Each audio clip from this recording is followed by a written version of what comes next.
오늘도 하나님의 은혜가 모든 예배자들 위해 그리고 섬기는 교회 위에 함께 하시기를 기원합니다.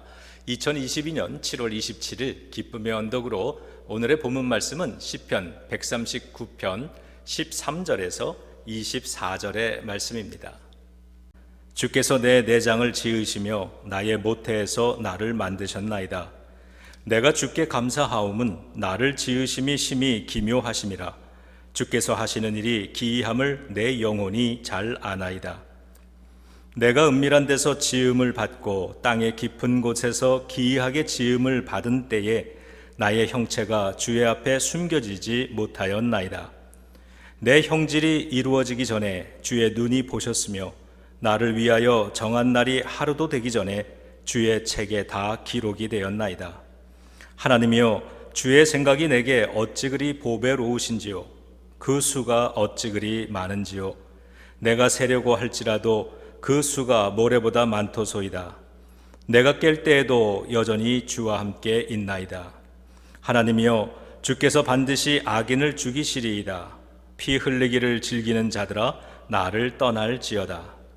그들이 주를 대하여 악하게 말하며 주의 원수들이 주의 이름으로 헛되이 맹세하나이다. 여호와여, 내가 주를 미워하는 자들을 미워하지 아니하오며 주를 치러 일어나는 자들을 미워하지 아니하나이까. 내가 그들을 심히 미워하니 그들은 나의 원수들이니이다.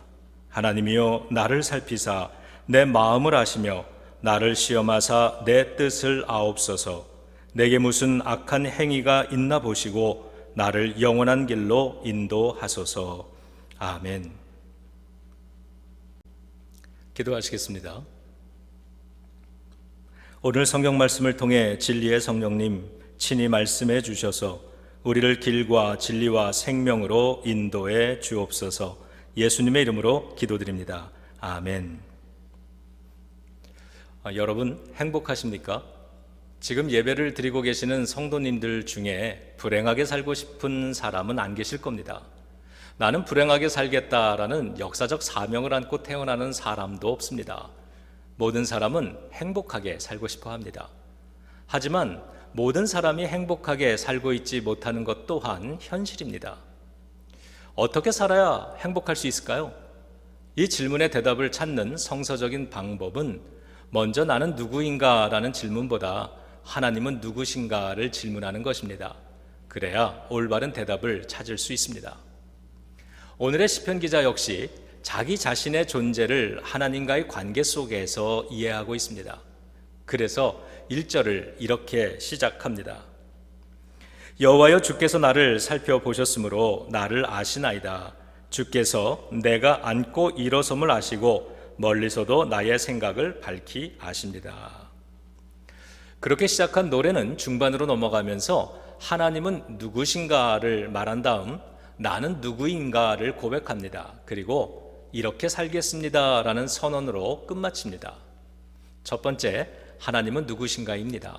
자, 13절입니다. 주께서 내 내장을 지으시며 나의 모태에서 나를 만드셨나이다. 아멘. 하나님은 나를 만드신 분입니다. 창조주이십니다. 내 존재의 근원이시라는 말입니다. 그러므로 내 존재의 이유도 하나님께로부터 나왔습니다. 두 번째, 나는 누구인가입니다. 자, 14절입니다. 내가 주께 감사하옴은 나를 지으심이 심히 기묘하심이라. 주께서 하시는 일이 기이함을 내 영혼이 잘 아나이다. 아멘. 우리는 하나님께서 기묘하고 신비롭게 만들어주신 존재입니다. 우리는 아름다운 존재입니다. 못나지 않았습니다. 불행하게 태어나지 않았습니다. 자, 세 번째로 나는 어떻게 살 것인가입니다. 여기에 대해서 시인은 세 가지를 다짐하고 있습니다. 자, 첫 번째, 시인은 하나님을 찬양하며 살겠다고 다짐합니다. 14절에서 내가 주께 감사함은 이라고 번역한 감사라는 단어는 히브리 원어 성경을 보면 하나님의 위대하심을 인정할 때 사용하는 단어로 찬양합니다 라는 뜻입니다. 이사야서 43장 21절은 하나님께서는 사람을 만드신 이유는 찬양받으시기 위함이다 라고 말해줍니다. 그래서 사람은 예배 드릴 때 존재의 목적이 성취되는 것이고, 그럴 때 영혼이 불안정하지도 않고 불안하지도 않습니다. 우리의 삶이 하나님께 영광이 될 때 우리는 하늘의 평화를 느끼며 살 수 있는 것입니다. 그렇게 이 예배 시간에, 그리고 우리의 삶 전체를 하나님 앞에 드려지는 예배로 만들어 드릴 때 우리 영혼의 깊은 중심은 평화로우며 안정감을 느낍니다. 그러므로 우리를 경이롭게 또 신비하게 기묘하게 창조해 주신 하나님을 찬양하고 예배하며 살 때 우리는 행복할 수 있습니다. 그래서 시인은 예배하며 살겠다고 그렇게 다짐하고 있는 것이죠. 두 번째로 시인은 숨지 않고 살겠다라고 다짐합니다. 자, 15절과 16절입니다. 내가 은밀한 데서 지음을 받고 땅의 깊은 곳에서 기이하게 지음을 받은 때에 나의 형체가 주의 앞에 숨겨지지 못하였나이다. 내 형질이 이루어지기 전에 주의 눈이 보셨으며 나를 위하여 정한 날이 하루도 되기 전에 주의 책에 다 기록이 되었나이다. 아멘. 시인은 우리를 창조하신 하나님 앞에서 우리는 숨을 수 없다라고 노래합니다. 아담과 이브가 죄를 짓고 한 일은 하나님의 눈을 피해 숨은 것이었습니다.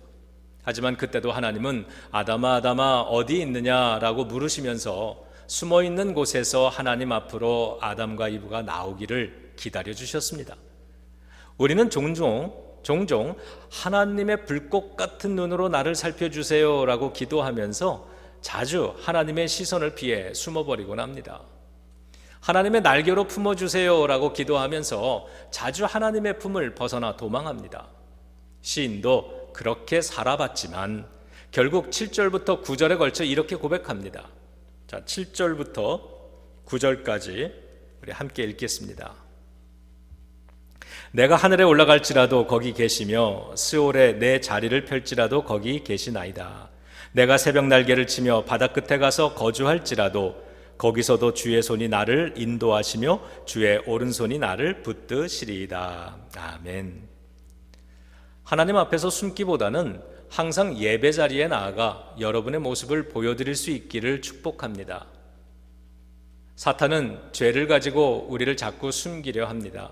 하지만 예수님의 십자가 보혈은 우리를 하나님 앞에 세워주시려고 합니다.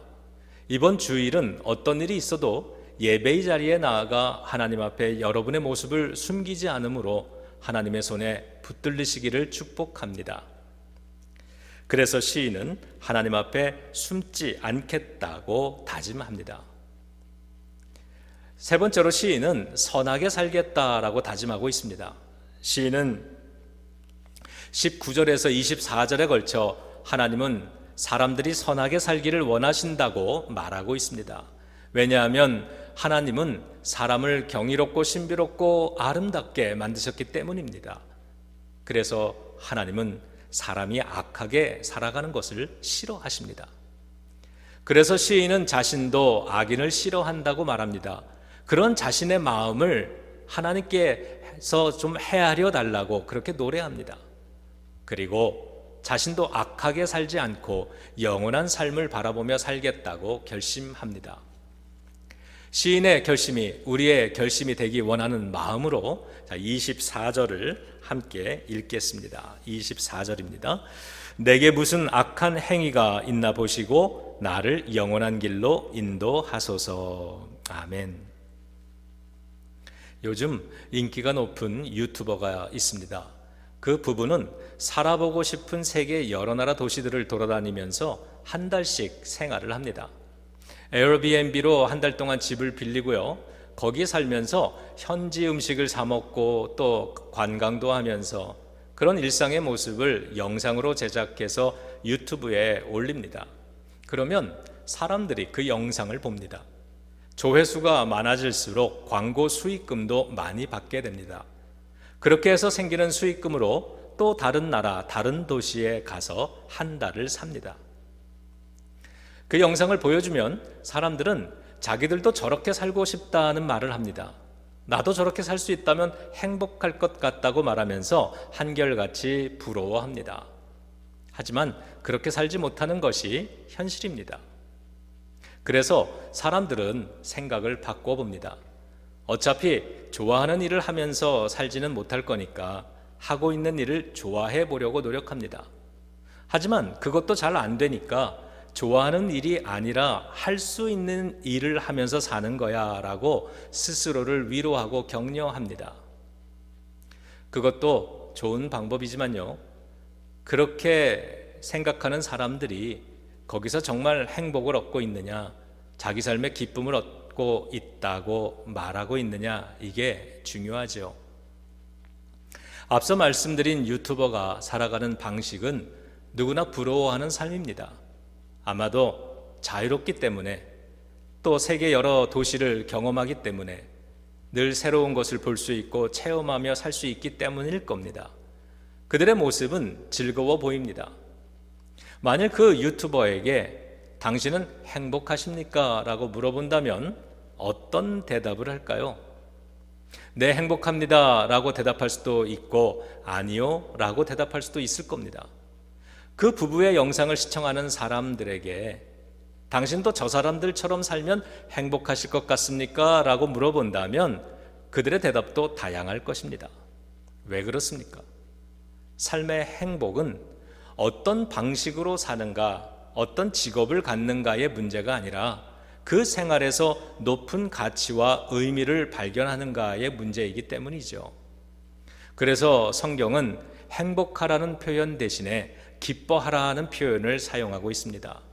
진정한 행복은 하나님과의 올바른 관계, 친밀한 관계, 그리고 우리 인생에 세워진 바른 목적을 회복하며 사는 것, 그 속에서 얻어지는 기쁨에서 나오는 것이기 때문입니다.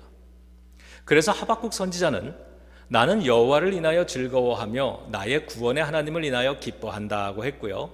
예레미야는 내가 주의 말씀을 얻어먹었사오니 주의 말씀은 내게 기쁨과 내 마음의 즐거움입니다 라고 고백했습니다.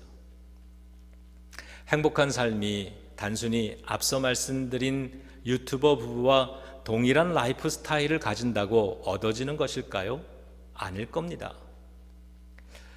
아침에 말씀드리기 적합한 내용은 아니지만 자동차 여행을 다니면서 같은 컨셉의 영상을 만들어 방송하던 플로리다 출신의 20대 남녀도 있었습니다. 두 사람은 약혼한 사이였는데 영상 속에서 행복해 보이던 그들의 실제 모습은 늘 다투고 있었고 결국 그들의 여행은 와이오밍주의 국립공원에서 무서운 범죄 사건으로 끝나게 된 일도 있었습니다. 행복하기 위해 중요한 것은 어떤 직업과 삶의 방식을 가지고 사는가 보다는 어떤 가치와 의미를 추구하며 사는가였던 것입니다. 성도 여러분, 하나님은 우리를 신비롭고 아름답게 만들어 주셨습니다. 하나님께서 우리에게 기대하시는 대로 선한 삶을 추구하면서 거룩한 가치를 세우고 그리고 날마다 예배를 드리며 살아갈 수 있는 그러한 삶, 그러한 삶에서 하나님이 주시는 참된 기쁨과 우리 영혼 깊은 곳에서 우러나오는 진정한 행복이 있으리라 믿습니다. 날마다 행복한 예배자 되시기를 우리 주 예수 그리스도의 이름으로 축원합니다. 기도하겠습니다. 하나님, 하나님의 불꽃 같은 눈으로 살펴달라고 기도하면서 얼마나 자주 하나님의 시선을 피해 숨었는지요. 하나님의 날개로 덮으셔서 보호해달라고 기도하면서도 얼마나 자주 주님의 품을 벗어났는지 모릅니다. 하나님은 어디에나 계시며 모든 것을 아신다고 고백하면서도 마치 하나님이 안 계신 것처럼 행동하며 살았습니다. 그랬던 저희를 어떠한 사정과 형편에서도 지켜주셨고 한결같이 동행해 주셨고 모든 것을 헤아려 주셨고 영원한 길로 인도해 주심을 감사드립니다. 우리를 신비롭고 아름답게 창조했다고 너는 아름다운 존재라고 내가 사랑하는 나의 자녀라고 말씀해 주시니 감사합니다. 그렇게 창조된 존재로서 선한 삶을 살아가도록 성령님 우리에게 기름 부어 주시고 그 능력 안에서 복음의 능력 안에서 승리하며 살아갈 수 있게 도와주시옵소서. 예수님의 이름으로 기도드립니다. 아멘.